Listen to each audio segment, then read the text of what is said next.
रहीम। मैं हूं बाबर सिद्दीक छापा वर्ल्ड वॉइस न्यूज टीवी से। खबर शामिल करते हैं। डिस्ट्रिक्ट टोबा टेक्सिंग की police officer DPO Toba Abadat Nisar की जिला भर के उलमा कराम से मीटिंग। उलमा कराम की मीटिंग हुई और उलमा कराम ने क़याम अमन के लिए अपनी तजावीज़ पेश की और अमन व अमान के हवाला से मुकम्मल ताउन की यकीन दहानी करवाई। अस्सलाम वालेकुम। अबादत निसार की TMA हाल पीर महल इलाका थाना पीर महल में खुली कचहरी। District police officer Toba Tek Singh Abadat Nisar ने CM पंजाब मोहतरमा मरियम नवाज और इंस्पेक्टर जनरल पुलिस जनाब डॉक्टर उस्मान अनवर की खुसूसी हिदायत पर अवाम नास के मसाइल सुने और उन्हें हल करने के लिए TMA हाल पीरमल इलाका थाना पीरमल में कचहरी का इनेकाद किया। DPO टोबा की खुली कचहरी के दौरान साइलिन मुख्तलिफ शिकायत और मसाइल लेकर पेश हुए।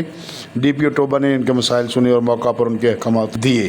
DPO टोबा का कहना है कि खुली कचहरी का मकसद पीरमल और उससे मुल्हिका इलाका जात के लोगों के मसाइल खुद आकर सुनना है ताकि अवाम अपनी शिकायत खुद पेश होकर बयान कर सकें, जिससे अवाम को मौका पर इंसाफ और उसकी शिकायत का इजाला हो सके। पुलिस अवाम राब्ता जितना मजबूत होगा, मुआशरे की इस्लाह और कानून इंसाफ की राह इसी कदर हमवार होगी। इस मौका पर SDPO पीरमल, SHO थाना पीरमल के अलावा मीडिया नुमाइंदगान भी मौजूद थे। अस्सलाम वालेकुम।